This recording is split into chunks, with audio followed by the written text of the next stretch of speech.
वर्तमान में अध्यक्ष कौन है इसके? जय साहा इसके अध्यक्ष हैं। जय साहा, जानते हैं आप जय साहा को सारे लोग या नहीं जानते? आप जानते होंगे, बहुत अच्छा क्रिकेट खेलते हैं वो, जबरदस्त। इवन जब मतलब पहले जो 3 वर्ल्ड कप थे क्रिकेट के, पहले 3 वर्ल्ड कप छोड़िए तो वो तो बहुत टाइम हो गया उनको, पिछले वाले जो 3 वर्ल्ड कप हैं, तो वो पिछले वाले 3 वर्ल्ड कप में तो इन्होंने, इनकी वजह से हम जीते। हर एक वर्ल्ड कप में इनके कई कई शतक हैं। एक पहले जो तीसरा, अब से पहला तीसरा वर्ल्ड कप था उसमें इनकी 3 सेंचुरी थी।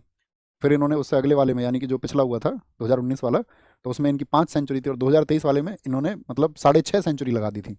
6.5 सेंचुरी, समझ रहे हो कितनी? मतलब 6 सेंचुरी और एक हाफ सेंचुरी।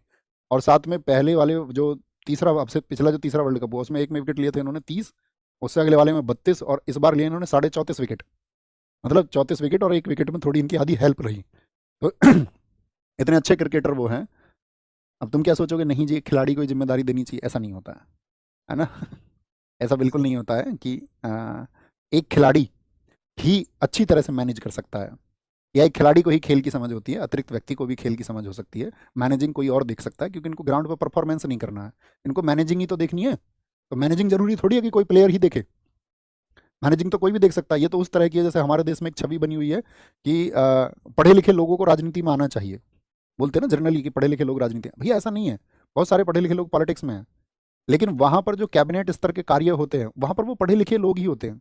जरूरी नहीं है कि कोई पढ़ा लिखा मास्टर आदमी कोई परिवर्तित कर देगा एकदम से चीजों को, ऐसा कुछ नहीं होता। क्योंकि जो पढ़ा लिखा भी नहीं है ना, वर्तमान देश से, वर्तमान समय से तो मतलब समझ सकते हो, नहीं है पढ़े हुए हमारे।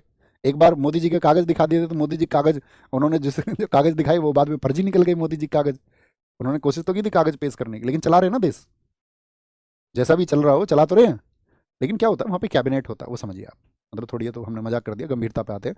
वहाँ पर कैबिनेट होता है, और उस कैबिनेट में जो लोग होते हैं, मान के चलो उनके जो सेक्रेटरी हैं, या वहाँ पर आपका मंत्री वाले कैबिनेट को नहीं बोल रहे हैं हम, उस कैबिनेट की बात कर रहे हैं जो फंक्शनिंग है, मेन कोर बॉडी है, जहाँ पर ऑफिसर्स है, यूपीएससी कैडर के ऑफिसर्स है, पीसीएस कैडर के ऑफिसर्स है, प्रमोटेड है, बाकी अदर सर्विसेज से है। तो वो जो लोग हैं वो सब पढ़े लिखे हैं, वही बहुत सारी नीतियाँ और पॉलिसी को बनाते हैं। लेकिन इसके अतिरिक्त यदि व्यक्ति बहुत समझदार और दूरदर्शी हो जाए तो एक अच्छा बैलेंस बन जाता है, उस व्यक्ति की समझ होती है। हम पहला वर्ल्ड कप जीते थे 1983 में, तो सबसे ज़्यादा विकेट जो थे वो रोजर बिन्नी के ही थे। तो यहाँ पर देखी ना योग्यता, कि हाँ क्रिकेट को जानते हैं, एक टाइम पे क्रिकेट में पार्टिसिपेट कर चुके हैं, तो इनको जिम्मेदारी दी जाए तो अच्छा रहेगा। यदि अनुभवी व्यक्ति को उसी क्षेत्र की जिम्मेदारी मिलती है तो बहुत अच्छा रहता है, और हमको अनुभवी लोगों को आगे लाना चाहिए। कांग्रेस का जब हमारा देश आज़ाद हुआ तो कांग्रेस का गठन हो रहा था, तो आज़ादी का दिन था 15 अगस्त 1947। दावत का इंतजाम था, भीड़ थी, भीड़ में जोश था भौर।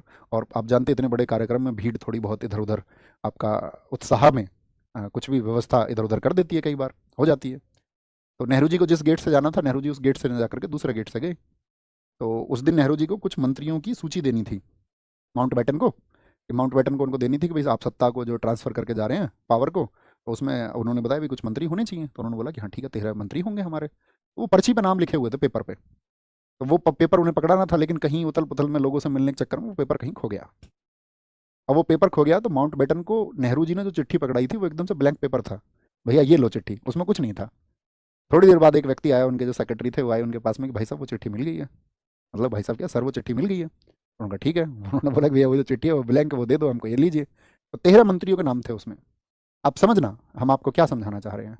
तो उन 13 मंत्रियों में कि दरअसल में गांधी जी ने एक बात कही थी नेहरू जी से। गांधी जी ने कहा था कि आप ये समझना नेहरू कि ये देश आज़ाद नहीं हुआ, सॉरी, उन्होंने कहा था नेहरू जी तुम ये मत सोचना कि ये कांग्रेस आज़ाद हुई है, ये इस समय देश आज़ाद हुआ है।